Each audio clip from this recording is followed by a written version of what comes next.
We are here. We are happening. We are live everywhere. And I think I got the audio right today. I really hope so. I went to review the Instagram and it turns out it wasn't working, but I confirmed it this time. Today it works. Good morning, everybody. My name is Sean Shapiro. I'm a police officer with the Toronto Police Service. I go live on social media to answer your traffic and police questions about traffic and police stuff and things. We even talk about donuts on a rare occasion. It is FriYAY. It's FriYAY. Where's my? That's it. That's my FriYAY button. I like what More in the Morning says. It's a sweet, sweet Friday. I'm not stealing his thing. I'm just saying it. I like when he says it. If you are watching on YouTube, Twitch, LinkedIn, or Facebook, well, then you are on the best experience platform for this show. That's because I can see your messages and I can put them on the screen. Easy peasy, right? Now, if you are, hey, perfect timing. Tim just said, good morning. And I can do stuff and things like that. Greetings and salutations from Akela Draconis. This is because they're coming in by YouTube, and I can easily do that now. Of course, we're also on TikTok, and that means that if you have questions, just put them in the chat. We have producer. Are you executive producer yet? Maybe executive producer. JD is here, and he is taking your questions, so please put a Q before them so that he can easily identify them as questions instead of just part of our chit chat, because we have a lot of folks who are just chatting amongst themselves, and that's cool. Oh, he says associate producer only. So if you're there, put it in the chat, and he will take your questions and feed them over to the other platform so I can put them on screen. Two separate elements here. We got a lot of stuff going on, do we have? We do. I see someone who has a matching haircut. Come on in. Now, I have a guest in studio. I got headphones for you here. Let's see here. If you saw my advert, it's TPS_Marco. Let's see here. Give us a second. There was traffic. There's a microphone for you. Thank you. I was actually getting my hair and makeup done. That's perfect, because here I'll shift over so you can get on screen. Hair and makeup is really important. Absolutely. Just a quick hello to the folks who are on TikTok watching. Who's here? We got V Zuka, who says yay FriYAY from Newmarket. Emma Clayton, OJ. We got who followed. Thanks for the follow. Thomas Gadsby says, I watched a few other police shows. You have the best one. Well, thank you very much. He definitely does. I don't know who else is doing it. Who else goes on and talks about stuff like this? It's awesome that we had the opportunity to reach out and do. We have Katniss, who says, good morning. Is it good morning? Good morning. Is there for the good day? I don't know. Is there an Australian thing? Do you have to say it with it? Well, you let me know. Okay. We have somebody asking odd daughter questions. That's weird. I think possibly. Let's see here.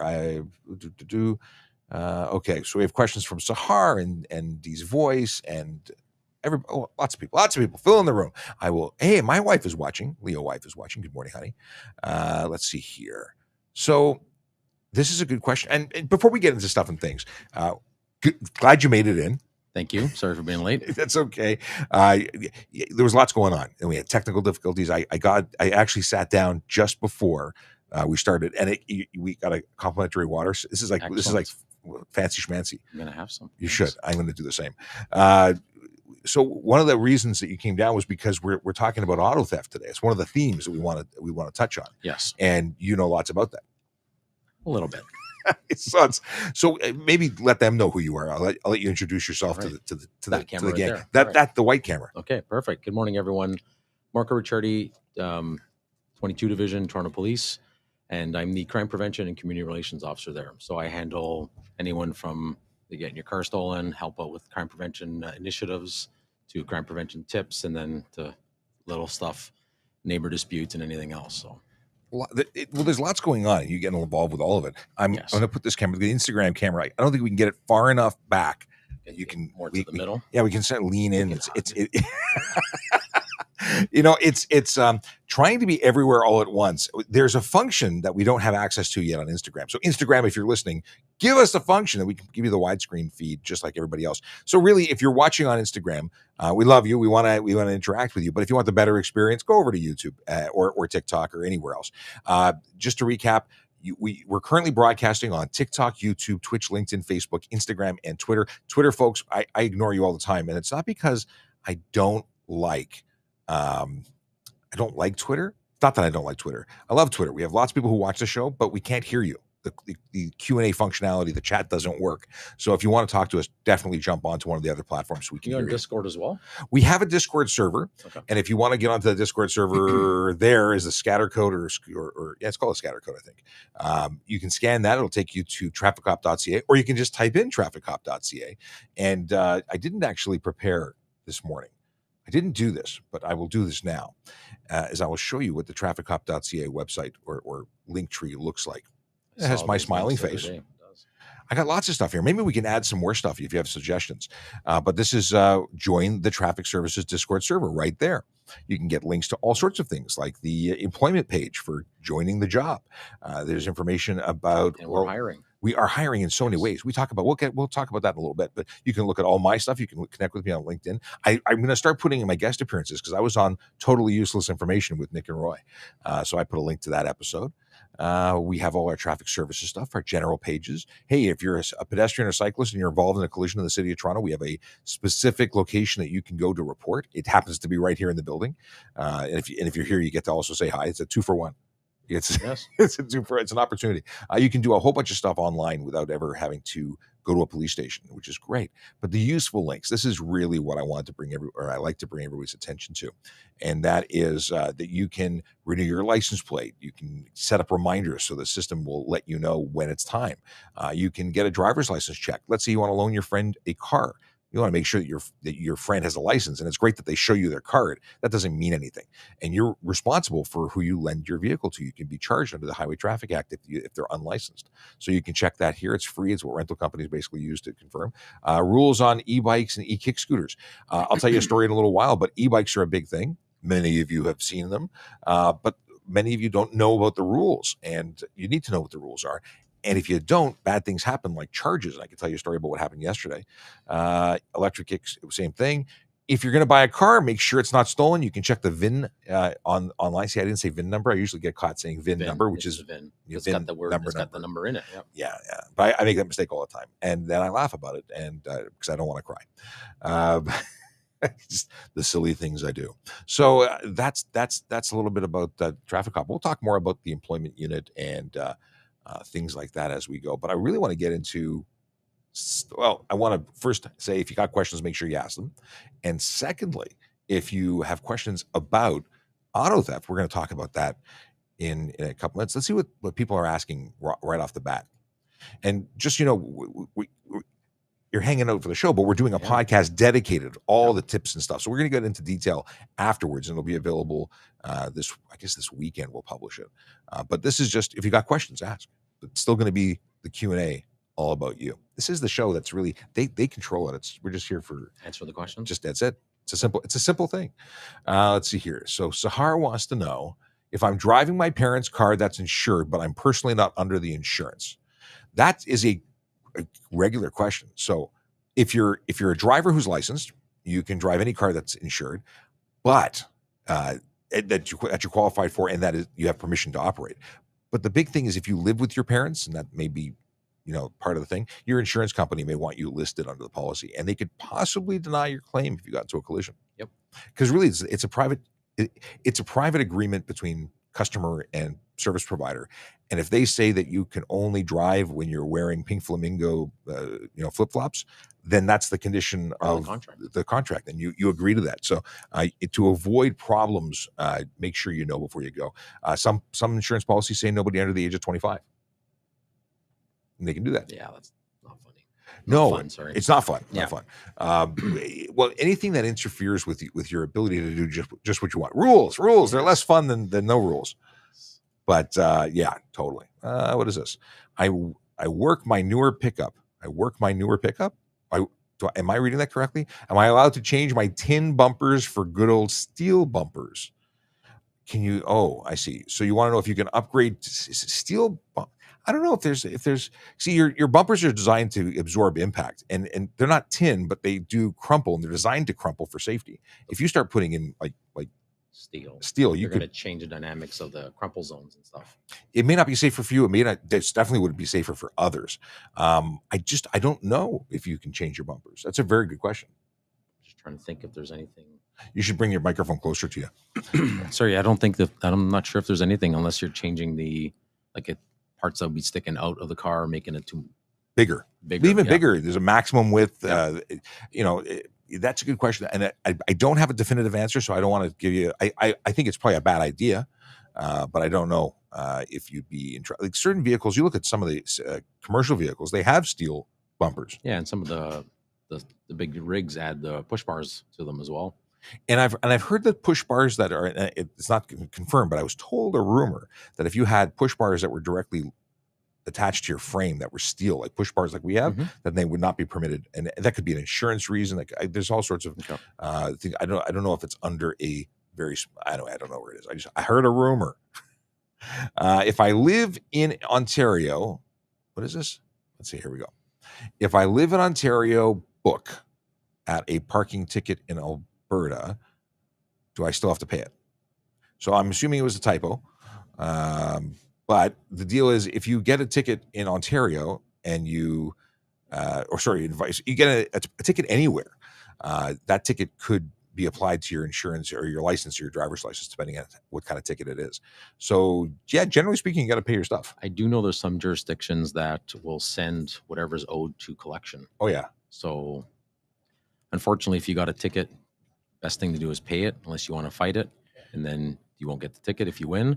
If not, then you're at additional court charges, but you may want to avoid the ticket amount going to collections. Well, so yeah, because there's two different ways that they can play. If it's something that is, even in Toronto, if you have a private property ticket that's issued by a security company, and they don't issue on behalf of the city, because there are people who are actually, what are they called, MLEOs? Is that what they're called? Municipal law. Well, they're covered to write tickets on behalf of the city of Toronto. Those tickets are actually the city of Toronto, and if you get one against your plate, you can't renew your plate until you've paid. But there are private companies who like York University, they can write a ticket and say you owe $30 and they won't let you graduate unless you pay.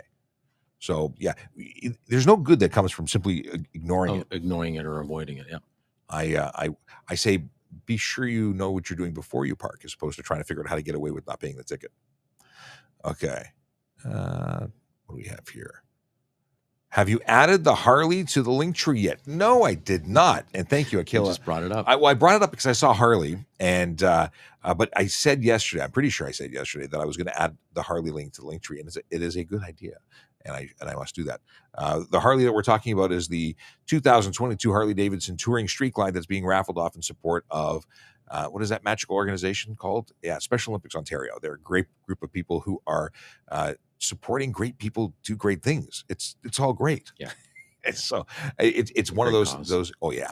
And there's 7,000 tickets available for this. I don't know if they're close to selling out, but I would certainly go to harleyraffle.ca to get your ticket before they're gone. And you can be a great human supporting great people while also increasing your odds of winning.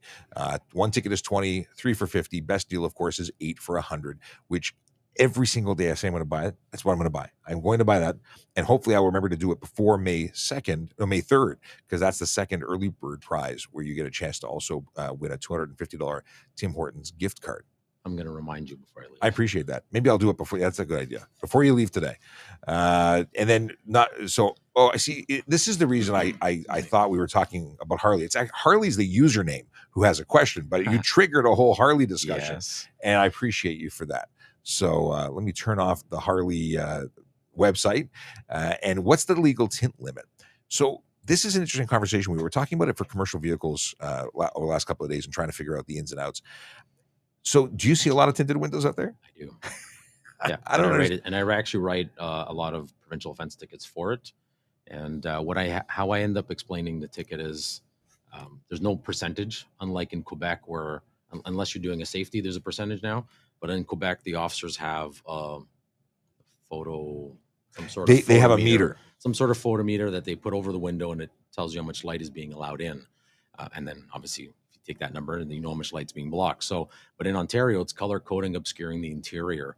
So, and it's not in perfect conditions. It's not when it's daylight. It's not between certain times. So how I usually explain it when I stop somebody is, if I'm driving your car at night or a cloudy day or it's raining, and you have your window up and you're walking with a loved one, and I do something that causes my car to hit you and hurt you, Mhm. are you able to look in, like honestly, look into your car and go, male white, bald, goatee, Yep. gray in the goatee, salt, pepper, whatever you want to, wearing dark clothing. And if you can't, your windows are too dark. That's it. I used to use the example, if I can put my driver's license or a driver's license behind the window and I can see it clearly, usually that's a good indicator that it's a good amount. That's a good self-test. And then most people also say, well, I bought the car like this. And there's a difference between factory tint and aftermarket tint. So aftermarket tint usually is a film that's on the inside of the glass, and the tint's baked into the window. Is baked into, so it's usually like a gray or a green, and you'll it's very distinctive. And the other ones you could tell that are not. But that is, when they have those tints, that's usually the maximum that you can put on a window already. And you start putting on other tints. So if you have tinted windows factory in the glass, and you put more tint, you're making them even less visible. And you're right, there's a safety standard. So if they're looking for a percentage of tint that is okay for safety standards, in order that a mechanic can give you a slip saying that you're good to go, 30% light blockage, 70% light has to get through. But that doesn't mean, even at that level, that it's legal for driving on the road, because you could still get a ticket. Maybe you're okay during the day. Maybe you're not okay in the afternoon when it's cloudy and atmospheric conditions. And additionally, you cannot have reflective tint that prevents us from seeing inside. So there's two sets of charges, because there's tint that is on the window or a coating on the window that prevents a driver from seeing out. So if it's so dark that you can't see out, there's a charge under the HTA. Of course, if it's so super dark that it's unsafe, you have an unsafe vehicle, and then we pull your plates and you're off the road. If we can't see you, as Marco was saying, well, that's a problem, because I need to be able to see if you're wearing your seatbelt to enforce the Highway Traffic Act. I have to see if you're using your cell phone, drinking alcohol, and describing your identity. So you're not allowed to have color coding or tint or reflective coating that obscures the interior of the motor vehicle. That deals with the windows left and right of the driver. Yeah, it's you know what? I stopped tinting windows when I was 18. Like I had a tinted car. I went in there, and I was talking about this yesterday. They said, how dark you want it? I went, how dark should I get it? Like, I don't know. I was a kid. Yeah. I had a video. I don't know if you saw it. That was on TikTok. Actually, it was on both platforms, Instagram too, and Reels and all that. It was an SUV that was so blacked out. It was beautiful. It looked like a car out of the movies. Yeah. You couldn't see anything. Windshield, side, everything. It was absolutely opaque, and it was gorgeous, but it completely unsafe for the road. I'm actually seeing that more and more, people tinting their windshields. Oh yeah, and it's everywhere. Like in Florida too. I was down there last year. Spoke to the local sheriffs in Orange County, and they're like, we're seeing it all the time. And people will say, well, it's legal in Florida. It's not legal in Florida. In fact, they gave me a guide to all of their charges. You cannot imagine how easy it is to get arrested behind the wheel of a vehicle in Florida. The things that we just give tickets for are arrestable offenses there. Wow. It's serious. I like this water stuff. It's good. It is. Okay, so I had a flat. Do you watch Ted Lasso? No, not yet. You need to. I've heard. It's the best thing since sliced bread. I'm finishing Better Call Saul right now, and I didn't get into Better Call Saul, but there was one scene, and he takes a sip of water. He says, "That's good. What do you call that?" He says, "Water." It just stuck with me. Sorry for those who haven't watched the most current episode. That was my favorite single line. But I actually got emotional. It was a really good episode. I was teary eyed. Okay. It was so, yeah, it was very nice. And one of the radio personalities I follow also, he posted that he cried. I don't say I cried. I had wet eyes. They were just checking. Emotional. It's okay. Yeah, it was a thing. Okay. Let's see. We had a lot of questions that have come in. What do we got here? We have, did I see Saskatoon? I said it was good morning from Saskatoon or Saskatchewan. One of them. I'm scrolling up. Things are coming in. There it is. Saskatchewan. Stephen Alexander. Good morning. Thank you for coming in from YouTube. Hopefully you already follow us. But a reminder for everybody, if you're watching this channel, please follow us. We love to hit 1 million everywhere. We have under 2,000 people on YouTube. We have 610,900 on TikTok. So TikTok's gonna be the closest to 1 million. Not that we have to go there, but it's just a goal. Yeah, no, it's amazing. Gotta have goals. Let's see here. We have Chandler wants to know. Let's see here. Oh, entrapment, I saw. Do you personally think the new cameras on cars that pick up suspended licenses or expired tags is entrapment? You need to look up the word entrapment to understand what qualifies. If someone's breaking the law and we didn't make them break the law, entice them, induce, force, twist, manipulate to break the law, you broke the law and we're just catching you, that's not entrapment. In order for entrapment to be a thing, these stories you hear about, like the FBI and the CIA, they take some poor schmuck who doesn't know what, he's just a guy. And they set him up as an arms dealer, and they give him access to the weapons. He didn't want to do it. In fact, they had to convince him to do it. Yeah. That is a really good example. Can you hold this knife for me? And yeah. Or you want to race? Yeah. If I came up to you and said, "Hey, want to race?" and then you raced me, and then I charged you for racing, that I created the situation that you would have never done it before I came into the picture and told you to do it. So that's creating. I'm trapping you differently. We'd both get in trouble for that. Oh yeah, that's not good. But if you're just doing something, whether it be not renewing your license plates, or you're speeding, or me catching you in the trap that I've set for you, who is a violator, not entrapment. But it is really good policing, because I actually love the concept. There are cameras. There, I was talking about an article that a radio station tweeted to me. There is a stop sign in Washington, D.C. that's made over $1 million in the first 8 months. And it's a stop sign that catches people who don't stop for stop signs. Oh wow! So it's a stop sign. Photo stop sign. Yeah. Oh wow! Instead of a red light camera, so this guy is I guess he's an Uber driver, and it's a TikTok video. He's like, my palms are sweaty. I'm approaching the signal. It's such a great video. For the flash. Yeah, and then you go through it, and the people that he's got in the car with him, it's like, you didn't flash. It's great. We were rooting for you. Like, yay, big celebration. But could you imagine if every stop sign and every light and every street had some level of automated enforcement? People would actually have to follow the law. We would have maybe no collisions, maybe no fatalities. Yes, that would be amazing. I do know that Quebec has certain intersections in the Gatineau area have speed and red light camera built into one. That's awesome. So if you beat the light but you're speeding up, well, then you're going to get the ticket for speeding, even if you go through, let's say, the amber light and it's not being photographed. See, that's something that really bugs me, because for red light enforcement, it has to be red before they enter. And if they could also do it for amber, that'd be amazing, because there's a speed element to it, and it would show that they're making no attempt to slow down, or that they're increasing speed. And there's a difference between an amber light fail to stop and a red light fail to stop. Yes, price. and there are some times when it's permissible. But amber lights are a funny thing. They don't mean hit the gas. No. Yeah, people get confused. All right. Dale Furlong wants to know, in order to be a legal document, does it have to be the original signature, or have an original signature? So what kind of document are we talking about? Because we're not lawyers, we're cops, just in case there was a question. When it comes to a ownership, because really photocopies is the only thing you can use a photocopy when it comes to documentation for us is an ownership document. Yeah. It has to be a real it's called a true copy of the original. Now, the true copy means it's exactly the same as the original, both sides, not just one side.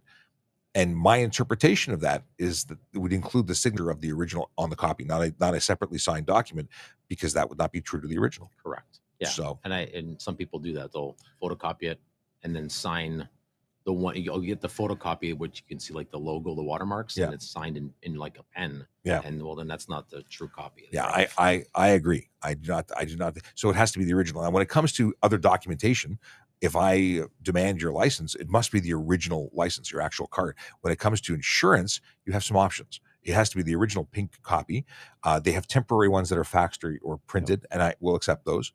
But the app is only if it's not a picture of it. It has to be an app that has a secure version of that card, which can be sent to police. That cannot be modified. Yes. And then because sometimes your insurance company will send you the PDF of the pink slip. Easy to modify. Those can be modified. Yes. So not all companies, like my company, doesn't have an app. Not that I'm aware of anyway. So I have a piece of paper, and I carry that piece of paper in my wallet. A big thing that I suggest, and maybe this is a good one to talk about.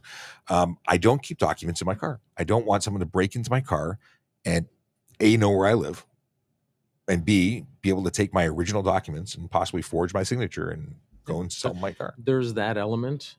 So if you have multiple drivers for a car, it becomes difficult, because then you get stopped, and my mom has the ownership, my dad has this, or my sister, brother, whatever. So if you have multiple drivers, you're unfortunately either going to have to get something that's attached to the keys or the fob that will be able to, Well, I get like 6 copies of my insurance document, even though I'm the only driver. and then give a copy of the ownership to each person. Well, a photocopy of the Yeah, ownership, okay. because photocopies are legit. Yeah, so I know that the Insurance Bureau of Canada suggests to remove the documents. The main thing is the people that are stealing these cars are not there. They know where you live because they're in your driveway usually when they steal the car. Different situation. So the mechanisms or the manners of the way they used to steal it, and they used to be where, you know, your ownership, you could go to the ministry because you had the ownership. It's like almost like you had the title to the car, and you could switch it out. Obviously, the ministries add some checks and balances now, and the first thing I'm going to ask is your driver's license and stuff. Okay, like so there's that. less of a concern. So there's less of a concern for that, but some people also to replace them. So let's say there's a theft from the vehicle, and they steal your ownership. They just steal whatever's in there. You have to go pay to get it replaced. You have to email your insurance company. So there's that hassle. So if you do keep it with you, because I leave mine in my car. No kidding. So yeah, I maybe I'll have to rethink my thing. I just like having it with me all the time. Yeah. So it's a habit. Yeah. So I'm the only driver of my car. So for me, it stays there. So okay. Yeah. I've been into cars where I'm looking for the insurance document. Family members' cars. You know, can you get my? They lock the glove box. They lock the trunk. There's a safe under. Like they lock it all down. I'm like, wow, that's work. That's a lot. It is. It's a whole lot. It's good though, but because they're not getting anything. Well, or they break it. Well, so the big thing is, we often say that locks are to keep honest people out because the bad folks are willing to break things. Yeah. And it's like I had a break in my parents' house, and they pried open the safe. Like it was a fire safe. It wasn't a high end safe. Yeah. So just if you're there and you have the will to get in, nothing's going to stop them. Correct. And so we talk about prevention for ways to make your vehicle or your home or less attractive, less appealing. So the lingo in the industry is target hardening. Ooh, I like that. So I can make your house into a fortress. It'll cost a lot of money, and you're not going to feel safe in it, or you will feel ultimately safe, but you're not going to feel like comfortable. Yeah. As soon as you open your door to leave, it's compromised. Right. Right. It's just like the old castles with the drawbridge, right? They can get in, but as soon as you put the bridge down, attack. So there's the balance between when you have to feel comfortable, you have to feel safe. So if you're adding layers of security, that's a good thing. So let's say like your parents, if you would have had lights that, you know, your neighbors may have seen that somebody's in the area, and then you have an alarm system, then you make sure that we got to request that you go closer to the microphone. Sorry. Now you sound like a radio guy. Now I can hear it. Hello. So you by adding the layers of security, I'm going to turn this way a bit. You make it harder for someone to easily steal your property. So lights, cameras, locks, alarm systems, make sure your alarm system works at home. Like I know we were talking about cars, but even at home, a lot of people that I go do security audits around their home, when was the last time you armed your alarm system? Oh, it doesn't work, or the stuff doesn't work. So if you have motion sensors, a really big thing is alarms, like the siren. Sorry, most people only have one siren inside their home. It may piss off your neighbors sometimes if there's a false alarm, but if you have a siren outside that will be really loud, people are not going to stick around. Multiples, because some of these thieves will cut the wires to the ones they find, and you need a backup for that. Yeah. So along those lines, for let's say the Dodge owners were at the front of the Dodge Rams. I heard about They're cutting the two horns. So Durangos have horns there.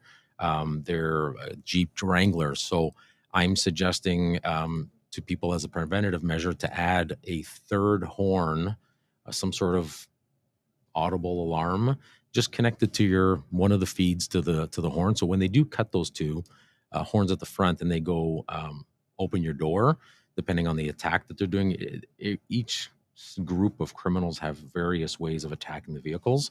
That's going to set off the alarm, that your horn inside, because they thought they would have cut it. I've seen videos where as soon as that alarm goes off, because they've installed an aftermarket alarm, they're running because somebody's going to wake up. Somebody's going to hear it. Do people still put aftermarket alarms in? Yes. I always had aftermarket alarms in my cars. Yeah, and so I don't anymore because my thing goes wee-wah. And so for the longest time, it was an annoyance. People would stop because you'd hear them just false alarms, and that was usually because they had the like a shock sensor, and it was always going off. And then they went away, and like Viper, like the big companies, just went away from those sensors and added just to like the like radar and perimeter stuff. So then what the bad people started doing, I can't say bad guys anymore, but bad people started doing is they'd smash the window, crawl in through the window, not open the doors, attack the system. So yeah, there's all these little things that we I can don't want do. to have 2 remotes. I like that I have a proximity key and I have to do anything. So along that, instead of having, let's say, so there's a lot of different. The newest one is the IGLA system, and it's a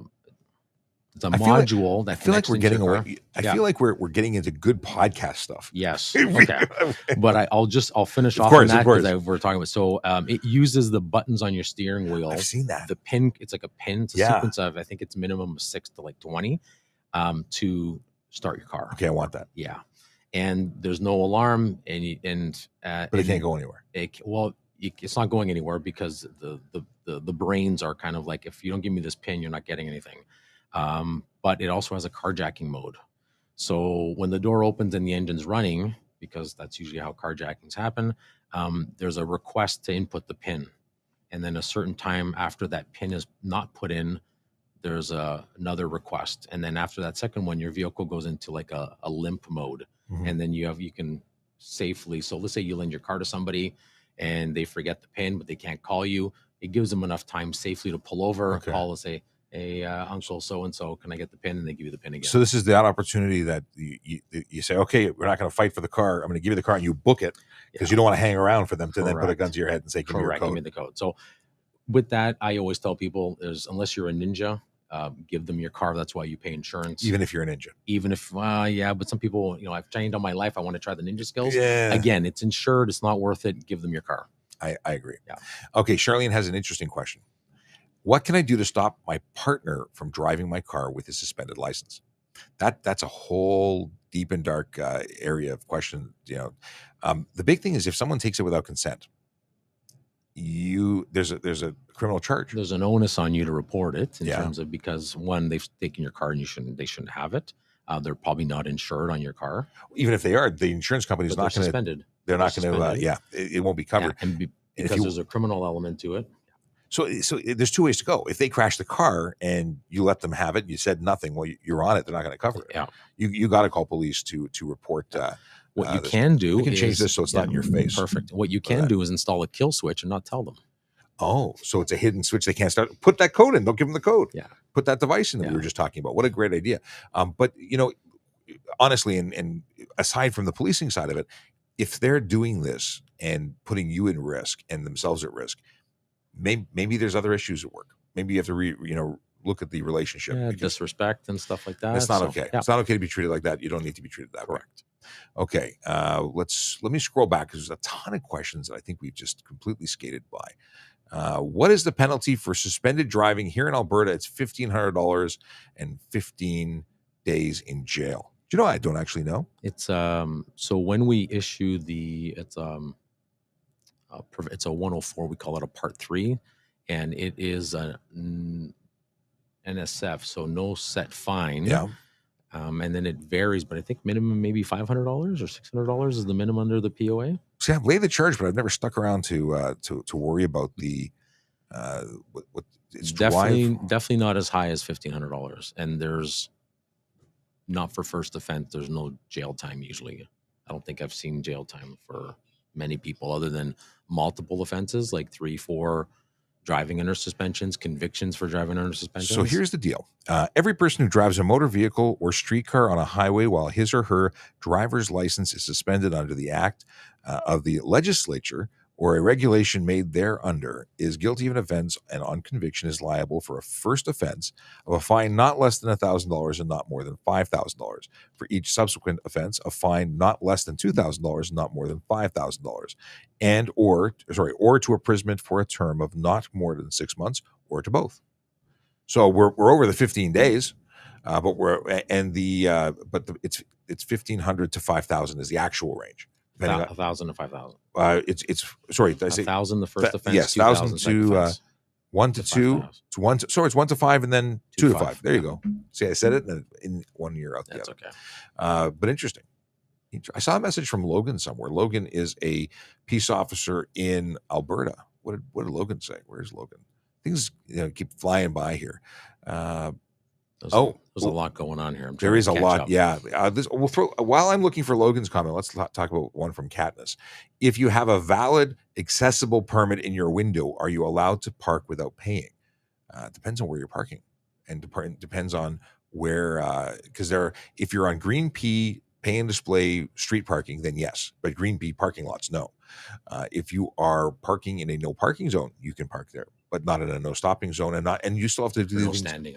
no standing zones, not within 9 meters of a intersection. You know how I know that? I got a $50 Okay. ticket. Yeah, 9 and then 15 if the sign says 15. Whatever the signs say. Yeah. But no parking zone. And if there's a 3-hour minimum or maximum, because there's a standing thing about parking. Erin's in earshot, so She is. she's wearing noise canceling. I think you're exempt from the 3 hours. Yeah, it's 24 hours. Yeah. Yeah, there's a Jacob says hello to Marco and Sean. I saw that. Where is Hello. this? Jack, no, that's dude. I'm really trying to find this Logan business, but I can't find the Logan business. There it is, Logan Grant. I found it. Hey, Sean, is TPS hiring? If so, is there a prerequisite for shaved heads and goatee? Does this still apply to both men and women? Thank you for that. He's an officer in Alberta, so he has He's got the look.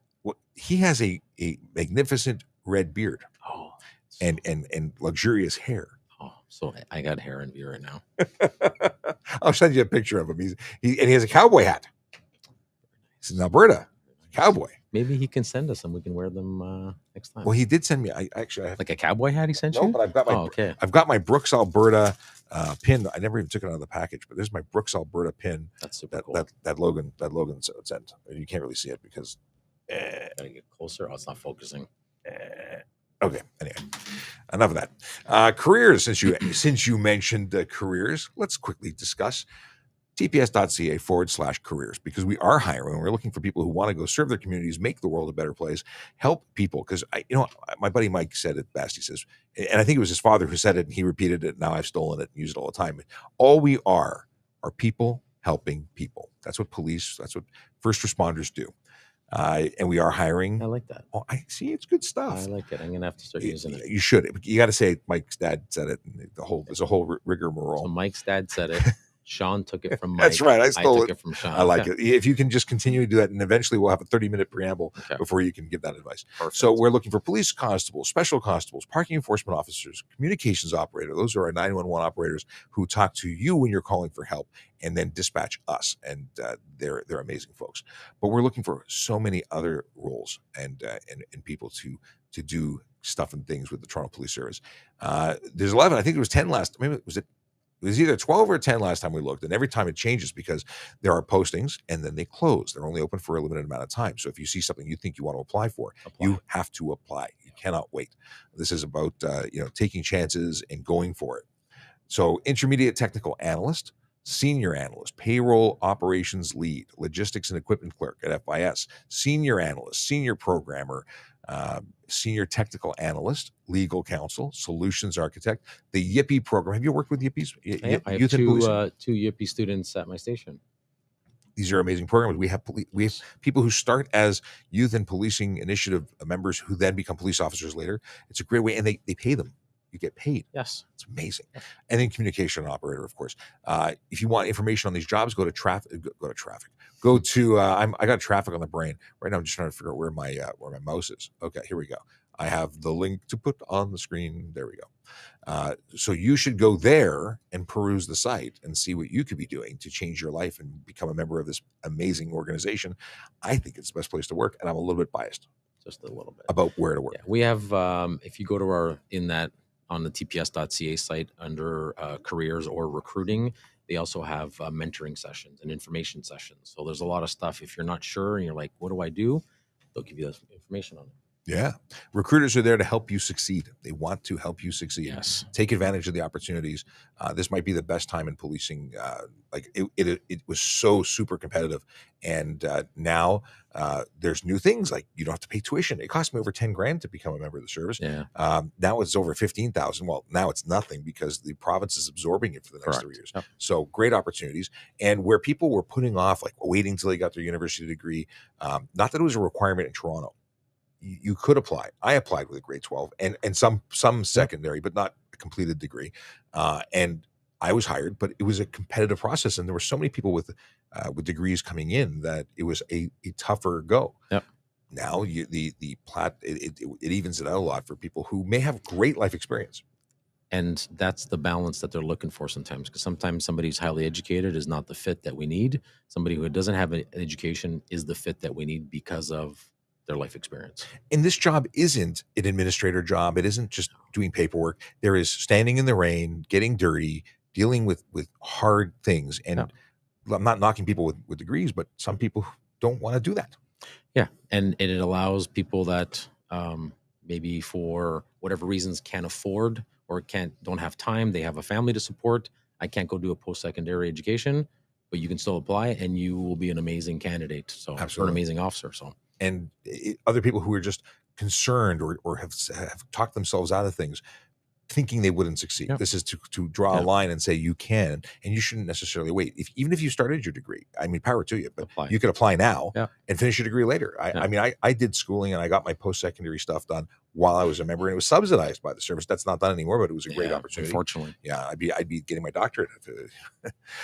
Question from user, blah, blah, blah, blah, a lot of numbers. My 16-year-old has taken the car to school with a G1 license. What should I do?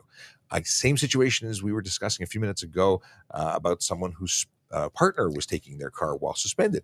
A G1 driver is not licensed to drive unless accompanied by a qualified supervisor. So there's no insurance in that car. If they get pulled over, you will be charged. If you gave consent under the HTA, you're responsible. And if you don't want to be charged, you best be calling the police to report them. Yeah. Take the keys away or the fob away, or controlling access is a really big deal. Yeah. Take steps to avoid letting them repeat it and punish the obviously we're just reading that. Maybe there's other things that are going in the background, but yeah, the first thing would be to get the keys or fob away. And then if that's not working, then call your local police station and have an officer pop by and speak to them. Yes, I concur. Yeah. Is Ontario issuing new license plates? Well, they stopped issuing the blue ones, if that's what we're talking about. They're back to the blue and white, the legible ones, the ones that you can see at night.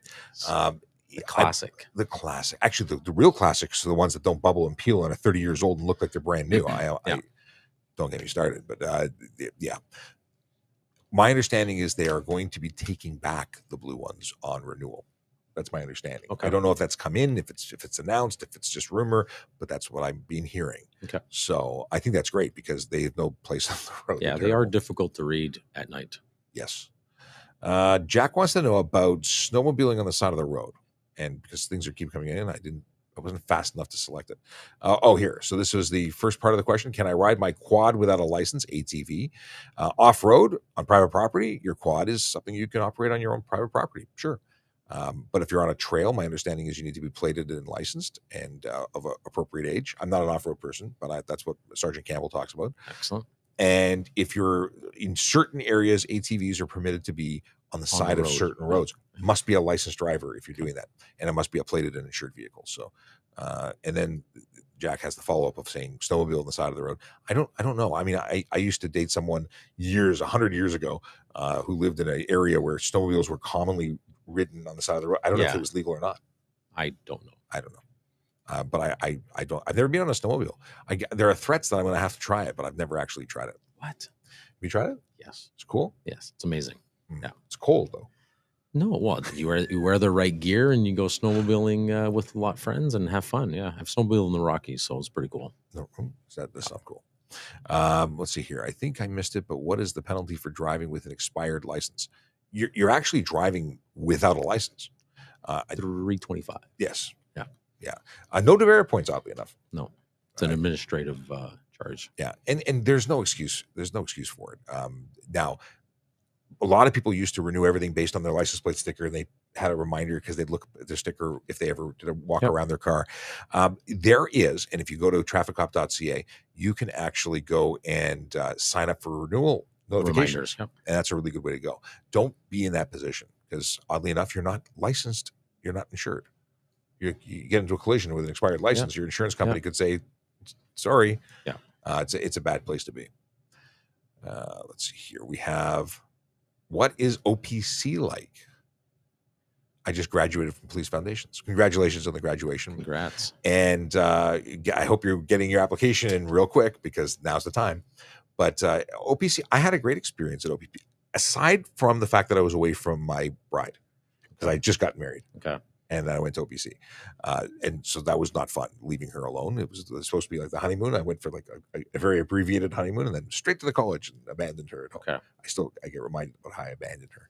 Ouch. But because anyway. I had fun as well. I had fun, and I'm originally from Montreal, so we drove back quite a bit. There was three of us that were from, two of us that were from Montreal, one from Cornwall. Right on. And we do the long trips back at the beginning almost every weekend. So yeah, but it was fun overall. Made a lot of friends that I still see and talk to. I like Montreal and their smoked meat, but yes. I heard stories that the food was terrible. I had no issues with the food. Other than being away from home, I didn't have any problem with it. Yeah, you would know what you're having the next 2 days because what was being served that day was recycled, was reconstituted into something else. Yeah. Yes, whatever was Monday was going to be served by Friday. Yeah. Let's see here. My mother-in-law always keeps her ownership in the purse. Is it supposed to be, or is it always supposed to be in the car? We were talking about this earlier, and you have to be able to surrender it upon demand. Yeah. So most people forget things like wallets, and so if you forget your license at home, that's $110. But if you also forget your insurance and your ownership, that's an additional 110 for the ownership and an additional 65 for the. You get expensive, so you could save some money by keeping some of it in the car. I personally leave it in my wallet, and then I'm like, the whole pat down before you leave the house. Yeah. I panic if I don't have my wallet. I can't do, and my badge is in my wallet, so I'm doubly concerned. So this is a question I noticed earlier and forgot to click. Is it possible to get an extension for your G2 or to do your G test if it's expiring? Interesting thing. You can, if your test is coming up, I believe they will extend it. I think that's under very specific circumstances, and I don't know exactly what hoops you have to go through. I don't know if it's a form, but there is apparently a way. If it's something where like you've burnt out your 5 years, but you're because you took almost all the time with your G1, so you get your G2. If you take your G2 and it's less than a year on there, I think they extend it and they give you another 5 years and you pay again. If you take your G2 again, you can extend your G2, but you have to take the test again. And so it's not like they'll give you 30 days. You'll actually renew with your entire G2 process. With everything. With a test. Yeah, I don't think there's any more of the COVID exemptions that are left, like when they were backlogging, right? No, those expired, what was it, March of last year or October? No, December. It was last year, December. Okay. I think it was finished, all done. My wife calling me out. And she says, rude. Talking about how I abandoned her. Yeah, it was rude. It was terrible. But she would have come with me to the college if the pods. It's not exactly a comfortable bed. No. It's certainly not. No. Let's see here. Vishan wants to know, does any moving violation affect insurance even if there's no demerit points? This is a good question. I'm going to shock people. All tickets have the potential of impacting your insurance, even non-moving violations. Even administrative ones. Yeah. Even you forget your driver's license at home, you forget your insurance card. One of them, probably not going to do anything, but 3, 4, 5 of them, it's a pattern of behavior that they will look at and have the ability, because they are the ones who control the access to, they may choose to adjust your rates. So it's not about points. Points are a ministry thing for determining whether or not you need to have, a suspension or a letter to say, hey, you suck as a driver. Do they still do the interviews? Like you have to go back to the ministry? I don't know.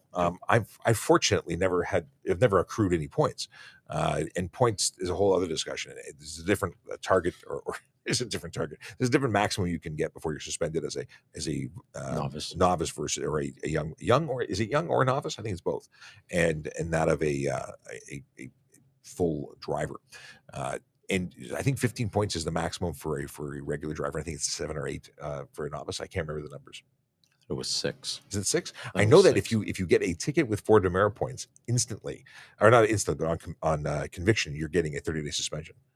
If you're a novice or a young driver. Okay. Yeah. Wow. Yeah. So stunt driving is 6 points. It's instant, right? But any ticket, if you're speeding over a certain amount, you trigger 3 you'd be no suspension, but 4 you get a suspension. because it's all in one. Mind you, if you accumulate multiple tickets over a certain threshold, you're also getting that suspension. For that, just to make sure, you go back and contact your broker, call your insurance company, and they'll be able to tell you. Yeah. Give you the answer, because I would assume even the insurance companies probably have different Oh, absolutely. tolerances. So yeah, and this information, I was talking to a representative from the Insurance Bureau of Canada, and they're the ones who enlightened me, because forever I would pull someone over and I'd give them a break on points so they wouldn't have their insurance. I'd reduce a 20 down to a 15 because it gave no points, and then I was helping them out. Yeah, that's still considered a minor charge versus a major charge. Yes. But I'm not sure about the administrative one. Like if you don't have, let's say if you have tinted windows, will that affect your insurance or not? She said yes. She said yes. Wow. Not based on an individual, but based on a number of of minors are treated as a major. Okay. So I don't know if that's 2 or 3 or if it's different for each one, but this was coming from the Insurance Bureau of Canada. I got to get them on the show. We got to talk to them. Got to iron this all out. Can police tell if your car is insured? And if so, why do they need a paper copy? So that's a very good question. We can see if it's being confirmed or unconfirmed. So if the ministry has seen one recently, but it doesn't mean it's insured today. So you still need to provide the piece of paper by law. It's not our job to search it out. It's your job to produce it. If I have to do the extra work and spend the extra time, you're probably getting a ticket. Well, actually, no, you're going to, if it's me, you're going to get a ticket. But if I see unconfirmed with the system, you have the ability to provide information that may be more up to date. So there's a reason that you have to be able to surrender it. Yeah, there's other things that we can ask for to show proof. But I'll say the update was done. It wasn't done right away. Unfortunately, there are people that do things to avoid paying insurance. And sometimes we catch them, sometimes we don't. But eventually, at the end of the day, you need to have insurance, because if you get into an accident, whether it's your fault or not, you may not be protected. You may not have that medical coverage that you need. You're losing days at work. You hurt somebody, you lose something. So there's other bigger things than just going, I don't want to have insurance right now. So yeah. I once pulled the guy over and he says, here, I got a quote. I have a quote. I'm like, great. Did you buy it? Well, no, but I got a quote. Yeah. Sorry. Yeah, no, you failed. And other people who say, well, I called the insurance company, I put it on what people don't realize is that insurance companies record everything. Yeah. There's no question. And they will come and they will testify and they'll play the recording in the last interaction, and they don't mess around. They will not pay, and they will not tell you that you're covered if you're not covered. Miles wants to know, if you're receiving a warning, how long does it stay on your records? Forever. Yes. This really, I just posted a video about this morning. Like, oddly enough, your driving record is there forever. Once you're convicted or you renew your license or you get it at your G1 to a G2, that record is forever. And it starts from your first interaction with police in relation to driving. So if you got a ticket as a cyclist when you were 14, they generate a number, and that becomes your driver's license number. It's an independent number. It's for you forever. So that'll be there. And well, as a bicycle, no, but it's still generated in the MTL. The number will be there. Yeah. And it'll show you why it was created before you should have been licensed. Right. And then just by deduction, it'd be like, you must have gotten a ticket before you're a licensed driver. Yes. We know. Yeah. But when it comes to police interactions and warnings, those systems, those are internal systems. We don't delete those. They don't expire. They're warnings. Yeah. And they're really helpful, because I pull people over, I give them a warning. I'd be that really nice guy. Yeah. You know, don't want to jam them up. And then here I am pulling the same person over. I'm known to write a lot more warnings than tickets. How I look at it personally, and you have to understand that every officer is different. Mm-hmm. We have the discretion to write a ticket, reduce the ticket, not write a ticket. I could write you a written warning, a verbal warning. I can give you one as well, and I can make notes of it. And it's literally just a pattern. Again, back to the patterns. Mm-hmm. If you are continuously being stopped for something, you may run out of your chances to not get a ticket. So, but if I stop you and you've been licensed for X amount of time and you've never had a warning from us, and through inner police agency databases, we can check if you've gotten a warning in other services.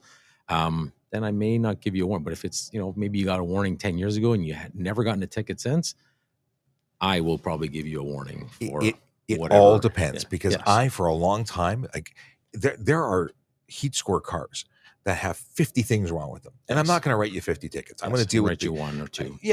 But I'm going to document all the other ones. So you might get 2 tickets. You might get your speeding and something, and your cell phone and your seatbelt, but you're not going to get the other minor things. But I'm going to document them because you don't get a free pass again. Yes.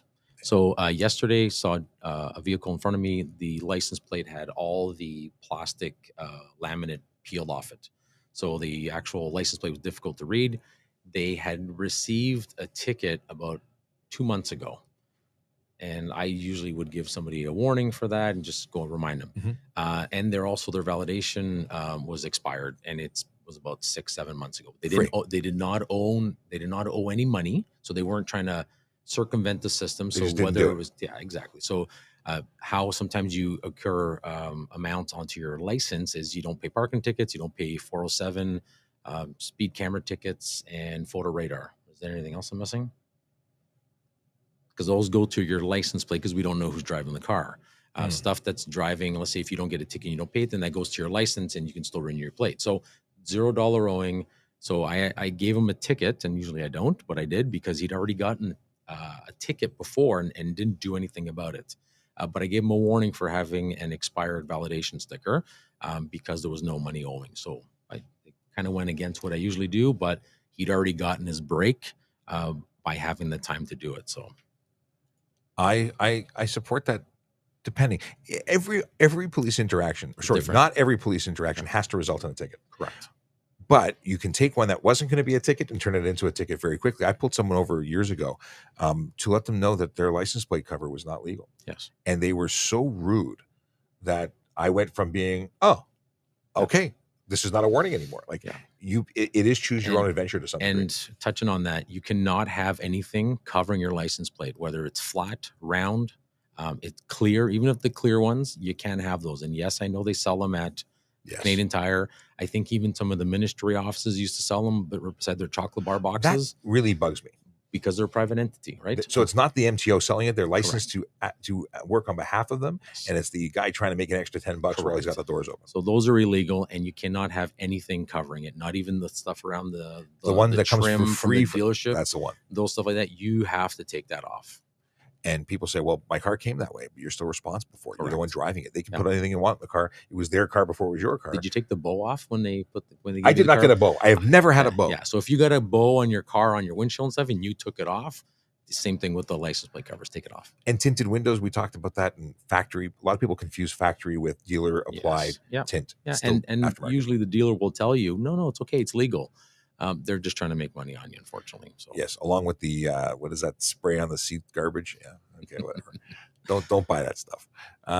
Actually, you can also buy a can of it yourself and spray it on if you really want. Scotch Guard, yeah, or fabric protector. Yeah, I buy leather now. I don't trust fabric. What is this? When I receive my insurance in mail while opening, I tear the pink slip. Is there a fine for that? If you have a torn pink slip, if you've torn all of them, you're a very aggressive envelope opener, because usually I don't know. I've never had that problem, and I got big mitts, so you are strong. Yes. Call them and ask for a new one. Yeah. In the meantime, you'd be okay with a piece of tape across. Yeah, we can look past that. If it was a lot of tape and some other letters, and it looked like a ransom letter, that might be a problem. Let's see here. If I got a speeding ticket and I chose to fight it, is there a way to check the status? Because it's last year and nothing's happened. You can call the courts and find out, but generally speaking, things have been significantly delayed just because of the post-COVID world. There is a backlog. So I would not assume that it has gone away, but I would absolutely check in and make sure your mail is sent to the correct address. Because if you've moved and you haven't updated your license, which you only have 6 days to do, by the way, you should make sure that's updated and follow up. Akela's son is 25 today. Aiden, happy birthday. Happy birthday. This is officially a shout out, and I kind of regret putting it on screen now because wait. Hey, it's Aiden's 25th birthday. Hey, happy birthday. We just knew it wasn't because his dad sent us this message. So happy birthday. I'm looking forward to, I got that video, by the way. I watched it. It's excellent. I will definitely share that on May the 4th. Okay. Jennifer, question, is 15% tint legal? depends on what you're counting 15% from. Are you talking about 15% of light getting through or 15% light being blocked? Makes a big difference. So you have to be clearly identifiable Yes. in the vehicle. So again, I'm not sure if they were here, if Jennifer was here or not, at any time of the day, and usually at night. Night's the best time because it's dark. Put somebody in the driver's seat, step a couple of feet away as if you're on the sidewalk, and could you honestly look into that car and not with the street light shining in or a flashlight on their face and look in, under their chin. or if they're actually on TikTok flipping, and then could you honestly identify them? And if you can't, tint's too dark. I agree. It tinted, the legal limit, even when we talk about 30%, the legal limit of tint is not that dark. If you go onto our playlist on TikTok, there is an FAQ playlist. I have a tint video, and I test out a tint meter and show you what the sample for legal and illegal is. Okay. They both are barely tinted. Like one is clear, but one is barely. Actually, no, they're both tinted, but it's such a minor amount of tint. Yes, such a minor amount. We're going to go a couple minutes over because I flagged a bunch of stuff that we should talk about quickly, and then we got to go film on TikTok. Not TikTok. Actually, we can do a TikTok, but sure. we've got to do a podcast episode. This has been really fun. This is fun. I get to do this every day. This is awesome. Is underglow legal? So underglow is not specifically illegal. However, based on how it's installed, it might be projecting light in an illegal way, making it unsafe and illegal. So if you have your underglow that is visible, the bulb is visible in front of the car when I'm looking at it, or the back, or the sides for that matter, you're projecting light in a direction that's not legal. So if you have, you can't project red light forward, but if I see your bulb, you're projecting it forward, it could be an issue. Two things. I actually suggest you don't use underglow because the 90s called and they want it back. But that's so true. I think I used to have it on my bike, my whole bike, but it wasn't truly underglow. It was accent lights, LED lights tucked under my tank. It was cool. It was so cool. They actually LED or incandescent bulbs? They were LED. Okay. I'm not that old. Oh, you were like ahead of your time. It was funky. Some of them had that neon tubing. I sold neon tubing because I had a liquidation company years ago, and I liquidated skids, that stuff. I drove it down to Florida. There's a whole story. But the underglow should be the ground is illuminated. The only light you should see from underglow is the stuff reflecting off the asphalt. That's it. Yeah. If I see the bulbs, it's a problem. But it is a distraction. And then they made ones that were rainbow and flashing and went to the music. There were all sorts of silliness. So that's a thing. Do trailers need insurance in Ontario? Trailers are generally covered by the automobile insurance policy for the purposes of collision. If you're talking about for coverage of the device itself, you could get additional coverage, but commercial stuff might be different. I'm talking like if you've got just a utility trailer, doesn't need its own insurance. I do know that for commercial, I usually, if I stop a commercial motor vehicle, they'll give me two insurance policies, one for the cab, one for the trailer, just because they're usually not the same company. They're not even owned by the same people. Exactly. So it makes sense if you're towing somebody else's trailer, you want to make sure, because otherwise your policy is covering their stuff. And if there's fault in the trailer, like that might be a different situation altogether. Harley wants to know about why can't G2 drivers tow a trailer even if they know how to? Well, what makes you think that G2 drivers can't tow a trailer? Because they can legally. I don't think it's necessarily a great idea for a novice driver to be towing things because it's more complicated a driving experience. Focus on getting your license first, but legally, G1 can tow a trailer. Yeah, I don't think there's any restrictions other than like seatbelts, times, and highways, and amount of people in your car. Cars for people for seatbelts. So G2, the only G2 restrictions are 0 blood alcohol content. In the first year, the first 6 months, you can have no more than one person under the age of 20. Under the second 6 months, you can have no more than 3 people under the age of 20 between the hours of midnight and 5 a.m. So it's not always. And of course, there's an exemption if they're immediate family. But that's it. Otherwise, you're a probationary driver. You can drive on any road. There's no restrictions. What is the fine for a peeling license plate? 110. 110. It's the same as a dirty license plate, the same as an obstructed plate. And here's the funny thing. A peeling plate, if within the warranty range, is free to replace. I think it's 5 years. 5 years is the warranty. There are some plates that are extended beyond that. Some B-series plates, they've been 7-8 years. They've been still replacing them. If you get told no, then tell them that I told them they're wrong. But you could also go to a different. That's the problem with some of the resellers, the licensed locations that aren't actually the MTO. If it's an MTO office, they're going to do it for you. If you go to some of these resellers, they want the $52. Yeah. So It's sad to say the that some onus people- is on you to replace your plate if you notice that it's peeling, and don't wait for an officer to give you a ticket. If it's me, you're probably gonna get a warning, unless you've already gotten one again. But just go get it replaced, and then that way it's because that you also have to think if your vehicle gets stolen, it's easily, and we're looking for your vehicle, and it's hard to see. We may miss it. And just in general, I think you're going to see a lot more attention on license plates and their legibility, because we have automatic license plate readers that are going to be used. Well, you have automated enforcement. Yeah. They want to see it. Yeah. Tons of tickets that are spoiled. And there's pressure now to ensure that people can be properly identified. Is a roll cage in your car legal? So roll bar is different than roll cage, truly. A roll bar is for if you're upside down, so you don't, especially in a convertible scenario, so that you don't lose your head. A roll cage is usually a racing, fully enclosed cage, and there are issues with it. Whether it's legal or not is forget about legal for the time being. If you're not wearing a helmet and a proper seatbelt system that secures you to the seat, a roll cage could cause brain damage at minor impact speeds, and it's not suggested. I would say it's unsafe for the road, and I would probably challenge to suggest that your vehicle shouldn't be on the road or not roadworthy. But is there a law that says thou shalt not have a roll cage? No. But I would make the argument that it is unsafe, because I know that even a minor collision could end up making you a vegetable. Interesting. Stan has a question. Is it true that if you don't stop for an officer, it's hard for them or difficult for them to give you a ticket? Stan, amazingly, we have license plates that we were just talking about, and we also have the ability to find out where you live. And if you were to run away and not take responsibility at the time, you would be taking a potentially minor Highway Traffic Act infraction, turning it into a criminal one, where we'd come and arrest you at your home. Flight, dangerous driving, lots of bad things. This is where if you of course we suggest you don't do the crime, you don't break the law, but if you choose to break the law or become a traffic violator, not even getting into criminality, if you choose to be a traffic violator, you chose it, own up to it. Yeah, we know what the rules are. Yeah. Don't do it if you're not willing to pay the price. And really just don't do it, because the price could be far greater than monetary. We see people who race on the streets, and the result is not just a ticket, but they kill somebody, or they injure themselves, or they and they lose a limb, or they I've heard some very unbelievable stories recently of people who have run from the police and not been in a good spot. Yeah. So if you want to race, drive fast, go to a racetrack.